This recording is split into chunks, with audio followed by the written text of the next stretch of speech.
For more on China's efforts to develop rural areas, Sara Hsu joins me now from Beijing. She is the CEO of China Rising Capital Forecast, a research and financial technical startup. So Sara, China says that it is on track for absolute poverty to be wiped out by 2020, just a few months from now. We know that they've been lifting millions of people out every year, but more importantly, explain what China has done to make sure that those same people don't fall back into poverty.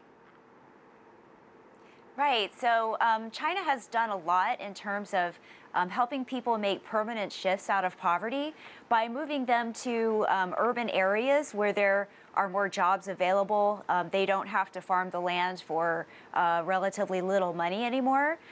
They have also helped to train people so people have ongoing abilities to work at a new type of job, a better job.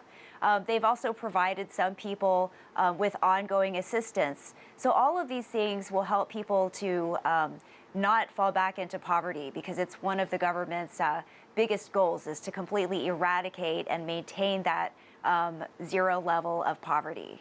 Now, we know that some impoverished and rural areas have turned to agriculture and even to tourism to build livelihoods. How has technology played a part in all of that, especially when it comes to what we see now with e-commerce?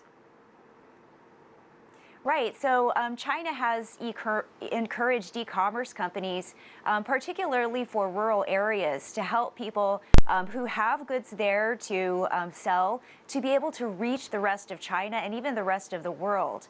And so this has created a domestic and global marketplace for people who once had very little access to markets. And it's opened up a whole level of new business for them. China has also helped other developing countries with poverty relief in the past several decades with money, training, and aid workers. Do you think China's efforts can really be replicated in other parts of the world? I think so, although, you know, China is a great example of a strong government and how that works towards accomplishing a very single goal that takes many, many years to accomplish. And I think that it's hard for other countries whose governments change constantly.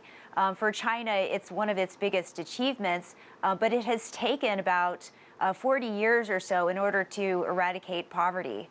And so this is something that is very much a long-term goal, and it has to be written into the fabric of the society as a whole.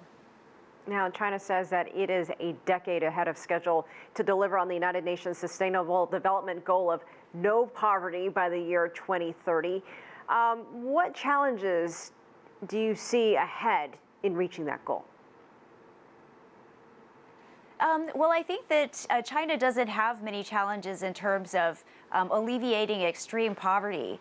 It will then be a matter of moving people out of low-income jobs into more middle-income jobs, and also moving people out of lower middle-income jobs into higher middle-income jobs. So I think that, you know, this is the real challenge that we're going to see next. First, it was poverty alleviation, which is a huge step towards changing the face of China's economy.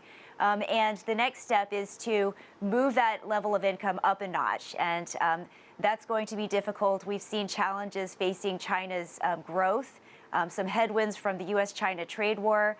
And so that's going to be the next challenge that China has to face. All right, Sara Hsu in Beijing, thank you so much.